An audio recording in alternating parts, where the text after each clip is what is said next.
The Galactic Coalition's generosity program was exactly what you'd expect from a bunch of superior beings who'd mastered faster-than-light travel and still couldn't master the concept of genuine altruism. Picture, if you will, the kind of generosity that comes with a 100-page contract and enough condescending footnotes to make a lawyer weep. Earth should be grateful, Ambassador Zithrix declared, their crystalline appendages twinkling in what they probably thought was a magnanimous gesture. Not every primitive species receives such consideration. The pause before consideration was longer than Earth's entire industrial revolution. Captain Zara Blackwood stood at attention, fighting the urge to roll her eyes so hard they'd achieve orbital velocity.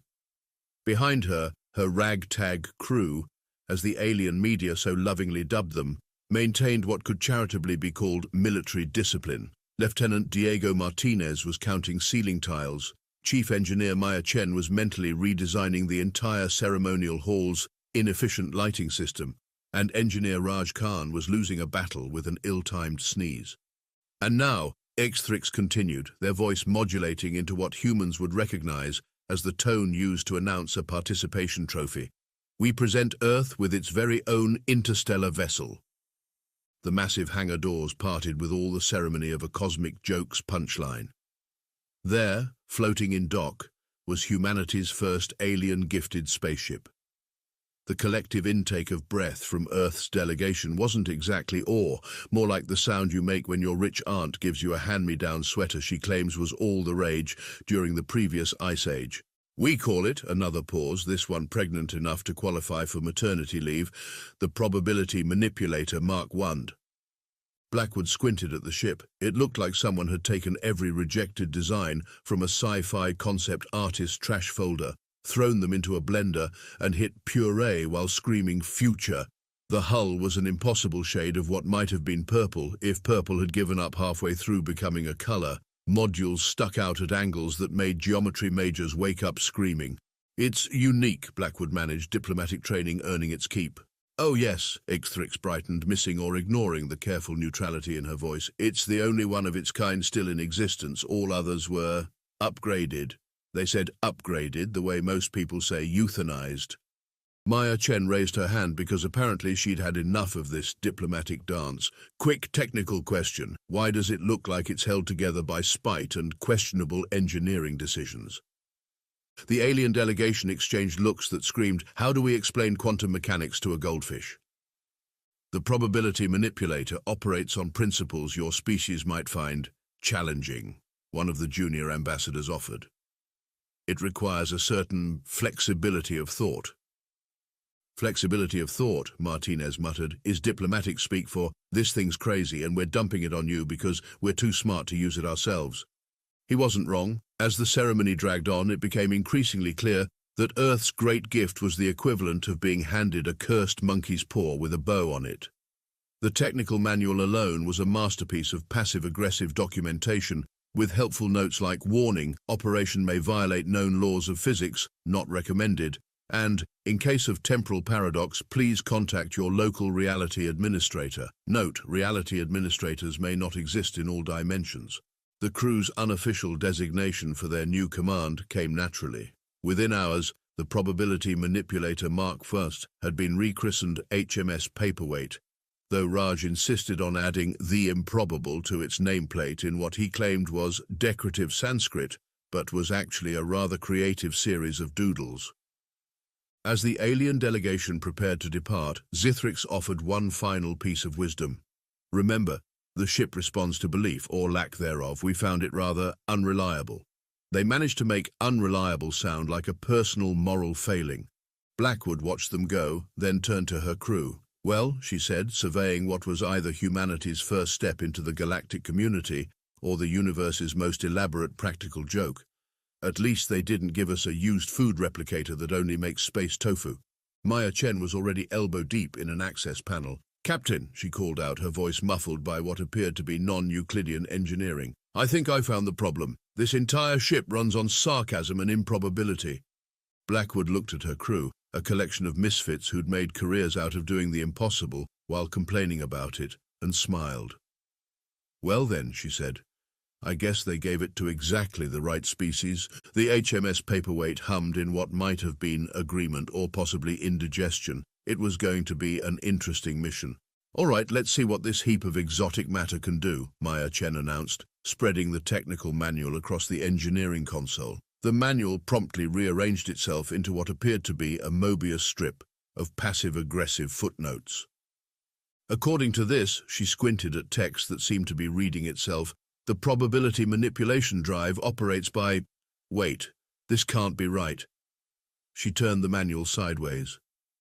It operates by harnessing the quantum uncertainty of belief systems to generate localized reality distortions. In English? Blackwood asked, leaning against a bulkhead that felt suspiciously like it was trying to solve differential equations. It runs on bullshit, Martinez offered helpfully from his station. Really advanced, scientifically proven bullshit. The ship's systems chose that moment to display a series of equations that looked like someone had challenged a mathematician to write poetry while drunk. Raj Khan, who had been quietly losing a staring contest with the navigation panel, suddenly sneezed. The equations rearranged themselves into a haiku about Schrodinger's cat. That's actually not far off, Maya admitted, flipping through more pages that seemed to exist in 4 dimensions simultaneously. The aliens couldn't make it work because they're too, she gestured vaguely, logical. The ship needs operators who can look at impossibility and say, hold my coffee. So why give it to us? Blackwood asked, though she was beginning to suspect she knew the answer. Because humans are the galaxy's equivalent of that kid who never learned you can't divide by 0, Martinez said. We're the species that looked at the sound barrier and said, neat, let's break it. Raj, who had been suspiciously quiet, finally spoke up. I don't believe this piece of junk will even start, he muttered, pressing what he thought was the auxiliary power button but was actually a design flourish that shouldn't have done anything. The ship hummed to life. Everyone froze. Did you just turn on an impossibility-powered starship by not believing in it? Maya asked, her voice caught between professional outrage and delighted disbelief. I mean, technically, Raj defended. I still don't believe it's working.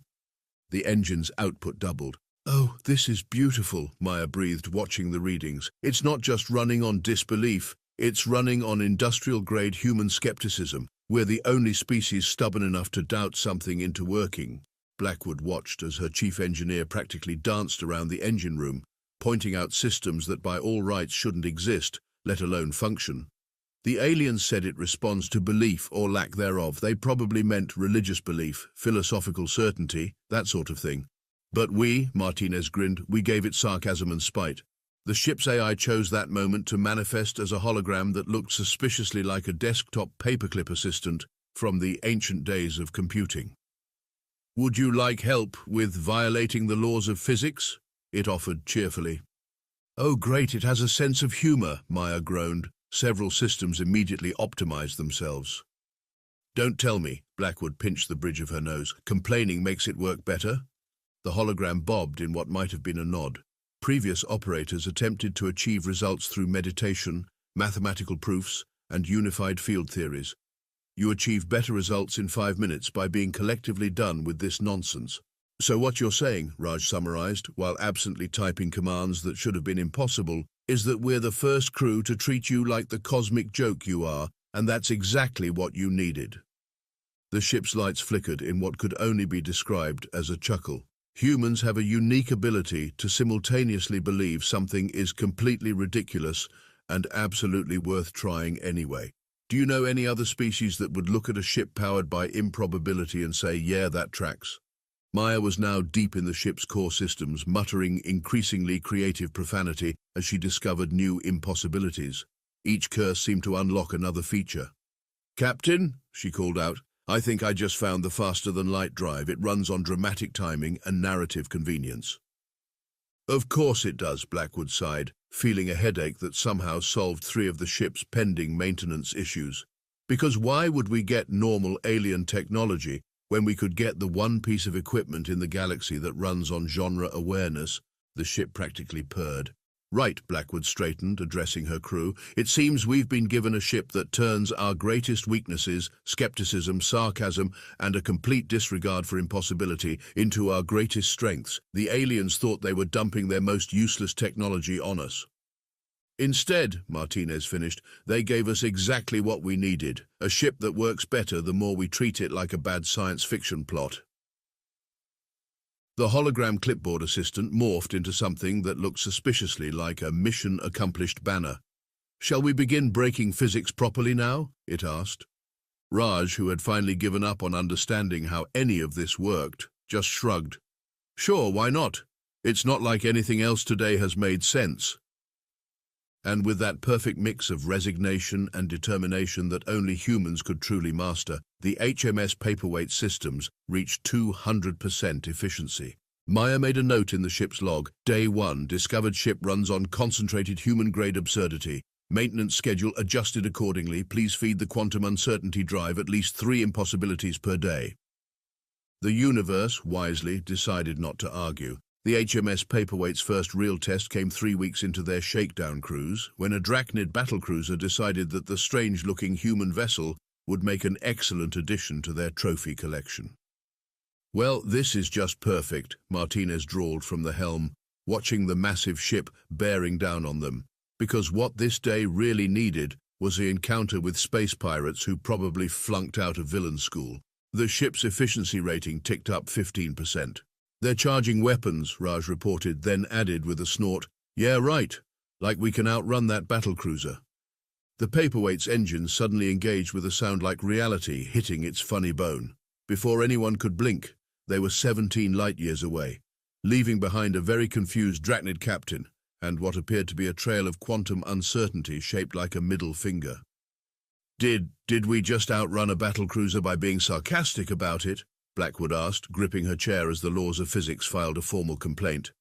More importantly, Maya called from engineering, did anyone see where I left my coffee?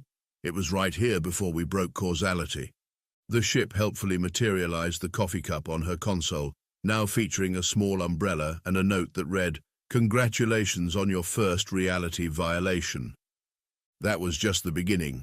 Over the next few months, the crew discovered that the more absurd their situation and their response to it, the more powerful the ship became. It was like they'd been handed a vessel that ran on pure, concentrated Murphy's Law, except Murphy was now working for them and had a twisted sense of humor. During a routine patrol, they encountered a dense asteroid field that would have taken days to navigate conventionally. Oh, sure, Maya had rolled her eyes so hard they nearly achieved escape velocity. We'll just phase through this asteroid, because that's totally a thing we can do now. The ship, apparently taking this as a personal challenge, proceeded to quantum tunnel through every single asteroid while playing what sounded suspiciously like Flight of the Bumblebee through its internal speakers.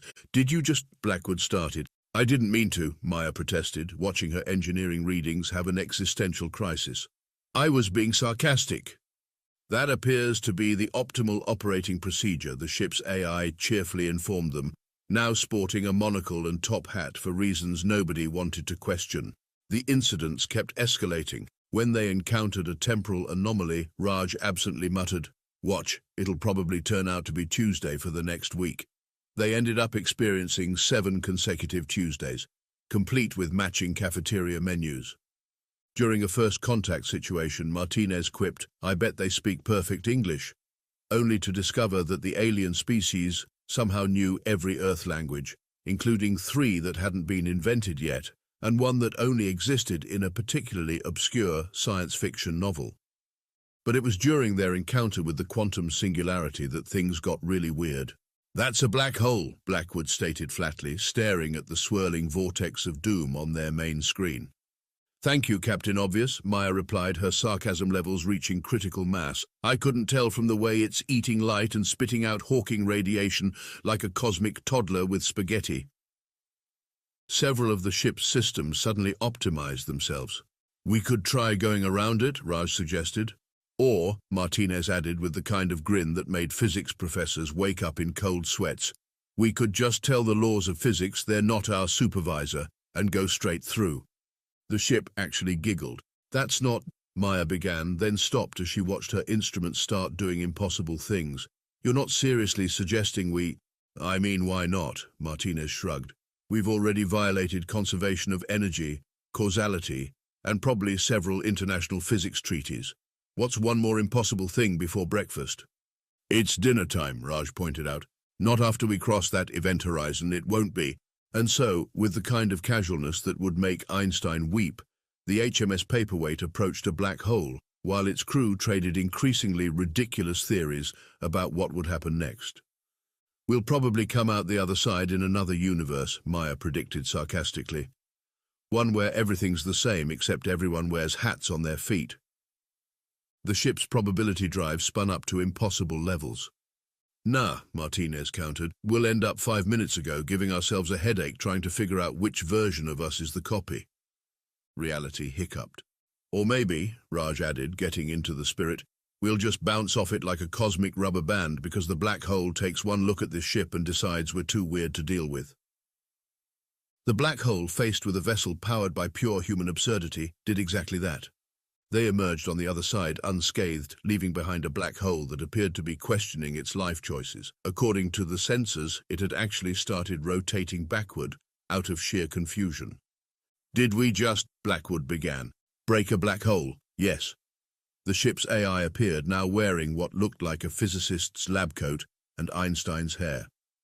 You've also created 3 new theoretical frameworks that simultaneously prove and disprove string theory, and I believe we've accidentally solved the quantum gravity problem through interpretive dance. I don't want to know how, Blackwood decided.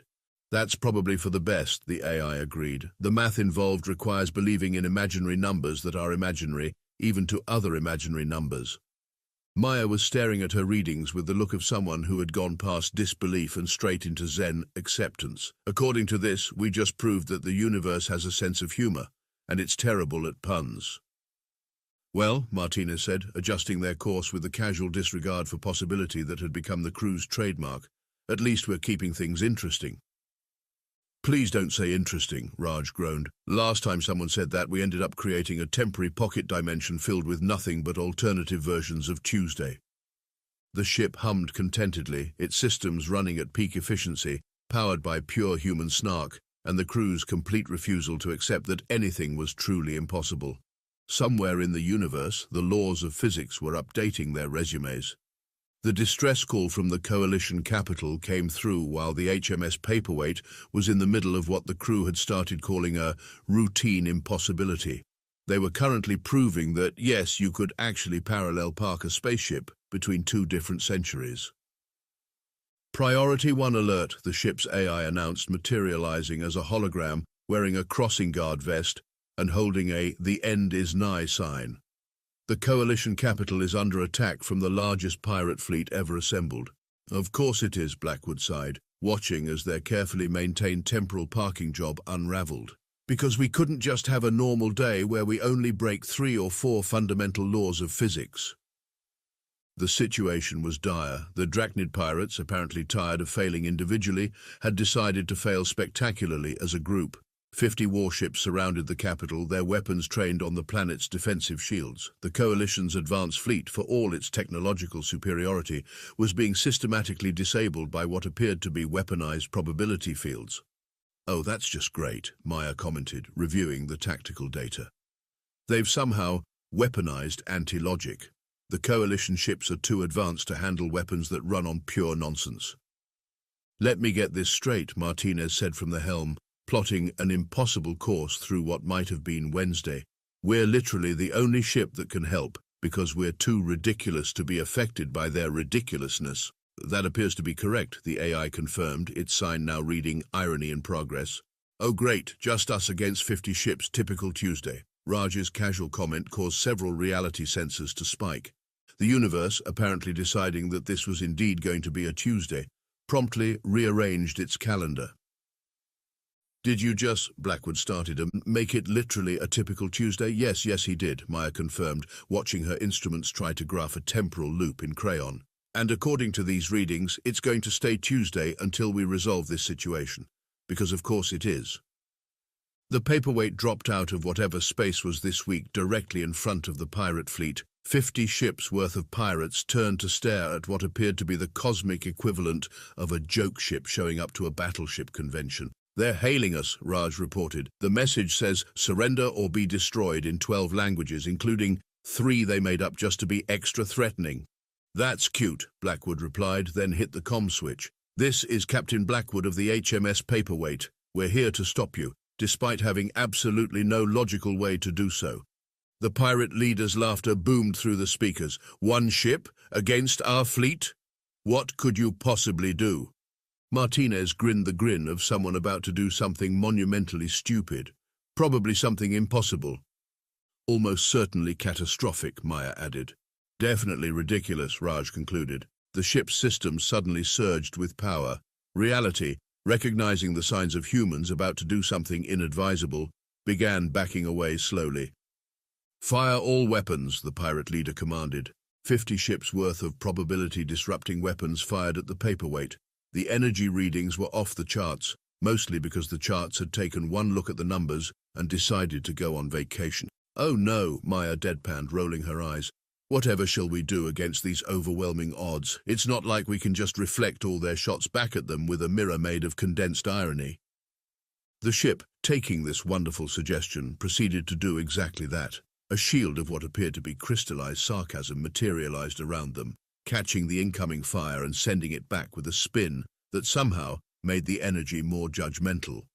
20 ships immediately lost power, their systems apparently too embarrassed to continue functioning.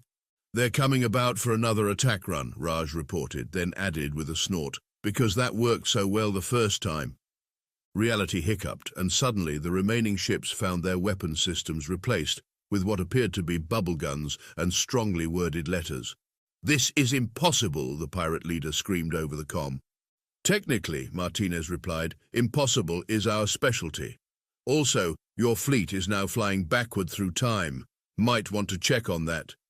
Indeed, half the pirate fleet was now experiencing time in reverse, their crews watching yesterday's breakfast undigest itself. Should we finish this? Blackwood asked her crew, watching as the pirates tried desperately to coordinate an attack between ships, experiencing time in 3 different directions. Well, Maya drawled, we could always try that thing we theoretically can't do, where we create a localized field of concentrated probability collapse that makes their ships forget how to ship. The Paperweight's AI appeared wearing a referee uniform. That would violate approximately 147 laws of physics. Only 147? Martinez asked. We're slacking. What happened next would later be described in Coalition scientific journals as a series of events that made casualty cry. The HMS Paperweight, powered by the combined snark of its crew and their complete disregard for possibility, created a field of pure improbability. The pirate fleet found itself experiencing what could only be described as an existential crisis at the ship level. Vessels began transforming into abstract art installations. Some turned inside out, a few achieved enlightenment and decided to become space monasteries.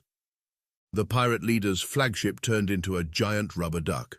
Well, Blackwood observed as the last of the pirates either surrendered or evolved into higher forms of consciousness. I guess that takes care of that. And it's still Tuesday, Raj noted, checking the chronometers. A very typical Tuesday, just like I said. The Coalition capital erupted in celebrations. Their most advanced ships had failed. Their best technologies had proven useless, and they had been saved by a ship that operated on principles their finest scientists considered somewhere between impossible and insulting. As the cleanup began, Ambassador Zuthrix approached their ship, their crystalline appendages twitching with what might have been nervousness.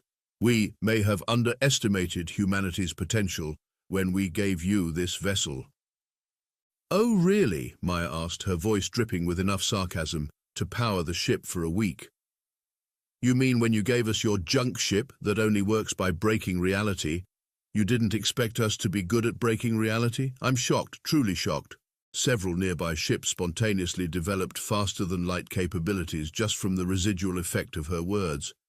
Perhaps, Zuthrix admitted, we should discuss upgrading your status in the Coalition. Let me guess, Martinez called out. We're now officially classified as too weird to risk annoying. The ambassador's silence was answer enough. Well, Blackwood concluded, watching as her crew's casual dismissal of possibility continued to rewrite the local laws of physics. At least it's been an interesting Tuesday. Please stop saying interesting, Raj groaned. We're still dealing with the pocket dimension of alternative Tuesdays from last time.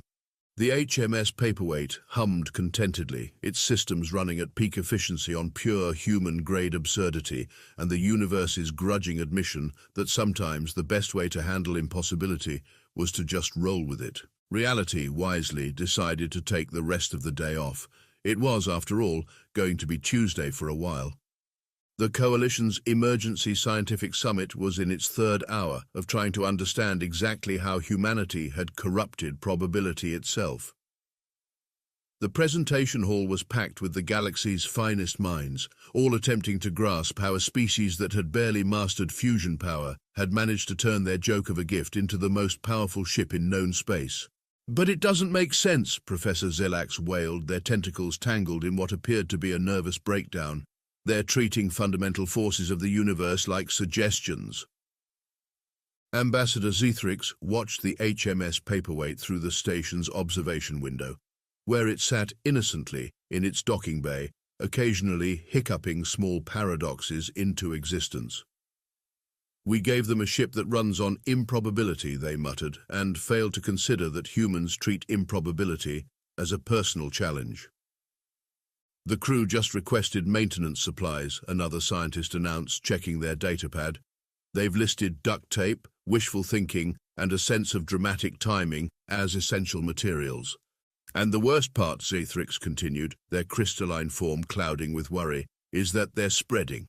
Other human crews are starting to show the same tendencies." Indeed, reports were flooding in from across Coalition space. Human ships, even conventional ones, were beginning to exhibit strange behaviors. It seemed that once humans discovered that reality was more of a polite suggestion than a hard rule, they'd taken to it like quantum ducks to probabilistic water. Meanwhile, aboard the Paperweight, the crew was having their usual end-of-mission debrief. "So," Blackwood reviewed her notes, "this week we've managed to rewrite probability, save the Coalition capital, make it permanently Tuesday in 3 different sectors, and somehow teach the ship's AI to play jazz." The AI, currently manifesting as a holographic beatnik complete with sunglasses and beret, snapped its fingers in confirmation. "Just another day at the office," Martinez shrugged, casually plotting a course through what might have been next Wednesday. Maya looked up from her engineering station, where she was apparently teaching the laws of thermodynamics to play poker. "The Coalition scientists want to study the ship again. They seem particularly interested in how we, and I quote, corrupted the fundamental fabric of reality with human-grade nonsense." "Should we tell them it's not actually that complicated?" Raj asked, watching as his console spontaneously rearranged itself into a better layout through sheer force of inconvenience. "We just stop pretending anything's impossible." "No," Blackwood grinned. "I think it's better if they keep thinking we've mastered some incredibly complex form of reality manipulation. It's more fun than admitting we're just really good at ignoring the word can't." The ship's AI materialized a new report. Apparently, the Coalition had officially classified humanity as reality hazards, approach with caution. The classification came with a warning label that read, "Caution may spontaneously improve impossible things." "Our next assignment just came in," Blackwood announced, reading from her screen. "They want us to investigate a space-time anomaly that's been eating stars." "Let me guess," Maya drawled. "They sent their best ships first and none of them could handle it." "Got it in one. Apparently it defies all known laws of physics." Martinez's grin could have powered the probability drive by itself. "Perfect. Those are our favorite laws to defy. I bet we'll somehow end up teaching it table manners and proper dining etiquette," Raj mused. Several reality sensors immediately spiked. "Please don't actually do that," the AI requested, its hologram now wearing a graduation cap and holding a "physics was more fun when it made sense" sign. "The paperwork for rehabilitating space-time anomalies is absolutely ridiculous." Back at the Coalition summit, the scientists had finally given up trying to understand how the HMS Paperweight functioned. They'd settled for adding a new warning to all human-operated vessels. "Warning, ship may cause spontaneous outbreaks of improbability. Side effects may include temporal hiccups, quantum paradoxes, and slightly smug humans." As the Paperweight prepared to depart, Ambassador Zethrix watched with a mixture of horror and admiration. They'd given humans their worst ship, expecting failure. Instead, humanity had taken one look at impossibility and decided it wasn't their supervisor. Be careful out there, they called to the departing vessel. Oh, don't worry, Blackwood's voice came back over the comm, laden with enough irony to bend light. We're always careful. The ship winked out of existence, leaving behind a note written in quantum uncertainty that read, "Gone fishing for impossibilities, back whenever, or before. Time's weird like that." The universe, having learned its lesson, decided to just go with it. After all, it was still Tuesday somewhere.